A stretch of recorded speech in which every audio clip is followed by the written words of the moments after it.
इस साल 2023 का biggest clash Salaar versus Dunki. भाई मैंने अपनी लाइफ में दो बड़ी मूवी का ऐसा क्लैश पहले कभी नहीं देखा। देखो सलार एंड डंकी रिलीज हुई उससे पहले हमें ये तो पता ही था कि ये दो बड़ी मूवी का क्लैश होने जा रहा है। एक तरफ पैन इंडिया स्टार प्रभास तो दूसरी तरफ बॉलीवुड का किंग शाहरुख खान। एक तरफ KGF जैसी मूवी देने वाले डायरेक्टर प्रशांत नील तो दूसरी तरफ 3 इडियट्स PK जैसी मूवी देने वाले डायरेक्टर राजू हिरानी। तो जाहिर सी बात है क्लैश तो बड़ा होगा ही, लेकिन अब जब सलार एंड डंकी दोनों रिलीज हो चुकी है और अब जो माहौल तैयार हुआ है इसके क्लैश का, ये अब आई थिंक मेरी और आपकी सोच से बहुत बड़ा हो चुका है। देखिए दो बड़ी मूवी के बीच क्लैश होना ये कोई बड़ी बात नहीं है, बहुत आम सी बात है। दूर क्यों जाते हो, अभी इसी साल के दो बड़े क्लैश ले लो जहाँ पर गदर 2 और OMG 2 का क्लैश हुआ था। अभी इसी दिसंबर के मंथ सैम बहादुर और एनिमल का क्लैश हुआ था। इन सभी मूवी ने अपने अपने हिसाब से बहुत अच्छा कलेक्शन किया और इन सभी मूवी की बातें भी बहुत हुई, लेकिन ऐसी बातें नहीं हुई जो सलार एंड डंकी की हो रही है।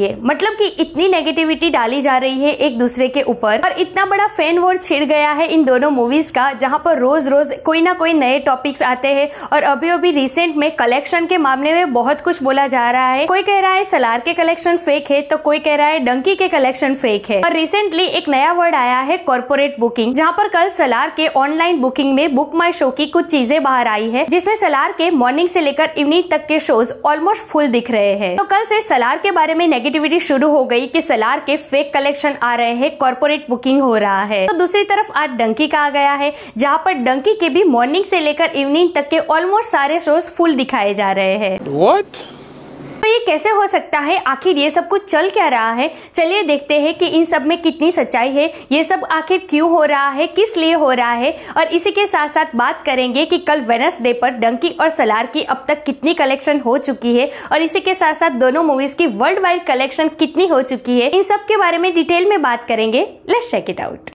नहीं सारुण के यहाँ कुछ तो गड़बड़ है, जरूर कोई ना कोई गड़बड़। Hi everyone, welcome to the video. मैं हूं एकता जानी। सबसे पहले बात करते हैं सलार के आज आए वर्ल्ड वाइड कलेक्शन के आंकड़े के बारे में, जहां पर सलार ने वर्ल्ड वाइड 500 करोड़ की बॉक्स ऑफिस कलेक्शन कर ली है। वाकई ये बहुत बड़ी बात है। देखिए सलार एक A-रेटेड मूवी है, ऊपर से इसमें no love track, no proper song, no comedy scenes, सिर्फ एक्शन और मजबूत स्टोरी लाइन के बेस पर इन्होंने पहले ही 5 दिन में वर्ल्ड वाइड अगर 5 करोड़ की कलेक्शन कर ली है तो ये बहुत बड़ी बात है, बिग अचीवमेंट है ये। तो very big congratulations to Salaar and team and Prabhas. अब बात करते हैं कि कल वेडनेसडे पर कितना कलेक्शन किया है सलार एंड डंकी ने इंडिया में और ओवरसीज। तो सबसे पहले बात करते हैं डंकी की। तो डंकी का कल का अर्ली एस्टिमेट आया है 9.75 करोड़। मतलब कि डंकी ने कल इंडिया में 9.75 करोड़ का बॉक्स ऑफिस कलेक्शन कर लिया है। ओवरसीज का कलेक्शन आया है 10 करोड़। तो देखो अगर ग्रॉस हम 13 करोड़ पकड़ कर चले तो कल का डंकी का वर्ल्ड वाइड कलेक्शन होता है 23 करोड़। बात करें अगर सलार की, तो सलार का अर्ली एस्टिमेट आया है 17 करोड़, ओवरसीज आया है 7 करोड़। तो ग्रॉस अगर हम 23 करोड़ पकड़ कर चले तो सलार का कल का वर्ल्ड वाइड कलेक्शन होता है 30 करोड़। तो देखिए डंकी का बजट है 120 करोड़। अब तक इंडिया में से ही पहले 6 दिन में डंकी 140 करोड़ का कलेक्शन कर चुकी है और वर्ल्ड वाइड डंकी 300 करोड़ के आंकड़े को टच करने जा रही है। तो शाहरुख खान का तो इस साल 2023 में हैट्रिक हो ही गया, जवान, पठान एंड अब डंकी। तो अब बात करते हैं सलार की। तो सलार का बजट है 400 करोड़ और इंडिया में से ही पहले 5 दिन में सलार ने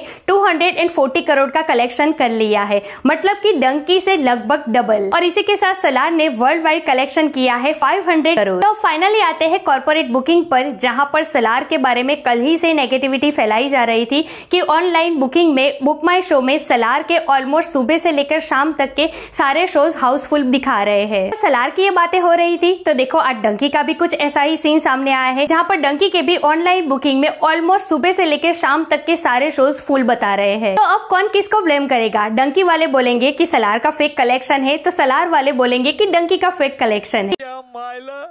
इतनी हेरा फेरी। ये सब कुछ आखिर हो क्यों रहा है, कौन सही है और कौन गलत? तो देखिए मैंने पहले ही कहा कि ये क्लैश हमारी और आपकी सोच से भी बहुत बड़ा बन चुका है। बहुत कुछ हो रहा है इसके अंदर, इन सब तक हम पहुंच भी नहीं पाएंगे, ना ही सोच पाएंगे। लेकिन हाँ मैं इतना जरूर बता सकती हूँ कि ये सब कुछ हो क्यों रहा है। आई थिंक ये सब कुछ इसलिए हो रहा है कि दोबारा फिर फ्यूचर में कोई इस तरीके से क्लैश करने की हिम्मत भी ना करे। मुझे ऐसा लगता है कि ये स्ट्रेटेजी काम नहीं करने वाली। देखो हर किसी को अपने प्रोडक्ट पर और अपने कंटेंट पर पूरा भरोसा होता है। बाहुबली के बाद जिस तरीके से साउथ इंडस्ट्री उभर कर सामने आई है, पुष्पा, केजीएफ और फिर आरआरआर, इंडिया में ही नहीं बल्कि पूरी दुनिया में इन मूवीज के चर्चे हैं और बहुत तगड़ी फैन बेस बन चुकी है इन लोगों की। इनकी मूवीज ऐसी होती है, कंटेंट इतना जबरदस्त पावरफुल होता है कि ये लोग बॉलीवुड को ही नहीं लेकिन हॉलीवुड की मूवी को भी बराबर की टक्कर दे रहे हैं। तो मुझे नहीं लगता कि ये सब कुछ होने के कारण कोई भी इन फ्यूचर क्लैश से डरे। अगर किसी के कंटेंट में दम है, अपने प्रोडक्ट पर भरोसा है, तो आगे किसी की भी मूवी क्यों ना हो वो क्लैश से नहीं डरेगा। जैसे सलार खड़ी हो गई डंकी के सामने, वैसे होमबाले फिल्म्स ने रिसेंट एक इंटरव्यू में बताया था